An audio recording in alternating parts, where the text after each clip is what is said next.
اور اللہ کی قدرت سے ٹائیگر اس بچے کو مارنے کے بجائے اس بچے کے ساتھ کھیلنے کودنے لگ گیا۔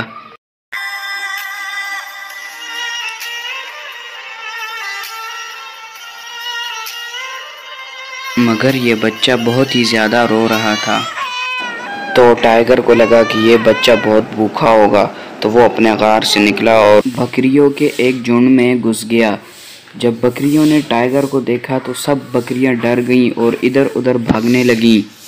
تو ٹائیگر بولا، رک جاؤ، میری بات سنو، میرے گھر پر ایک مہمان ہے جو بہت ہی بھوکا ہے، اس کو دودھ کی ضرورت ہے۔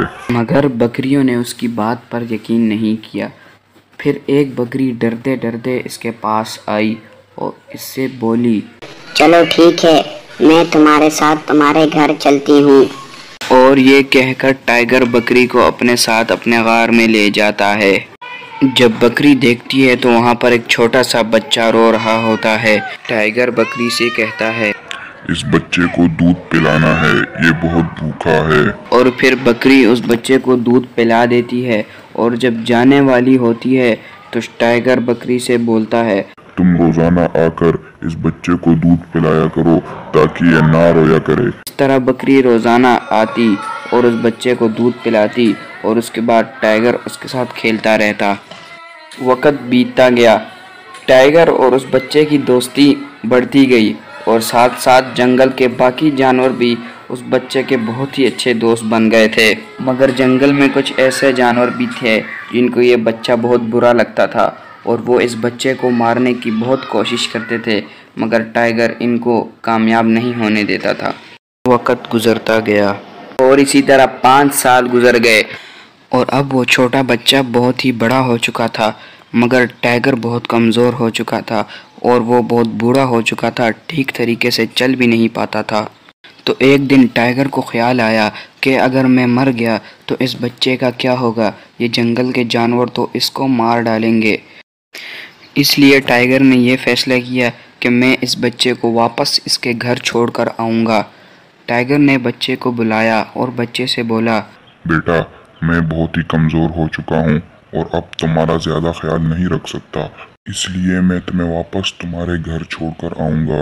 یہ سن کر بچہ بہت ہی حیران ہو گیا اور کہنے لگا، کیا گھر؟ کون سا گھر؟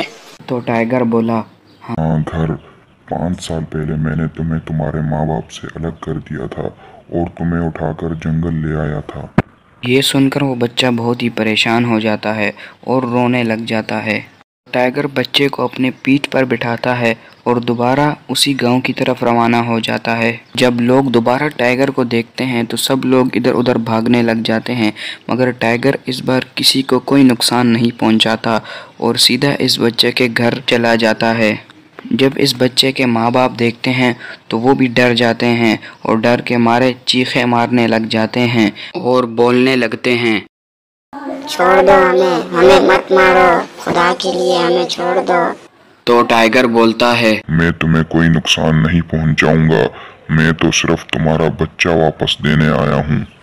یہ سن کر اس بچے کے ماں باپ بہت ہی خوش ہو جاتے ہیں اور اپنے بچے کو اپنے گلے سے لگا لیتے ہیں۔ یہ دیکھ کر ٹائیگر کے آنکھوں میں بھی آنسو آ جاتے ہیں اور وہ واپس اپنے جنگل کی طرف روانہ ہو جاتا ہے۔ ٹائیگر جنگل میں صرف 1 ہفتے تک ہی زندہ رہا، اور پھر اپنی کمزوریوں کی وجہ سے ٹائیگر 1 ہفتے بعد ہی مر گیا۔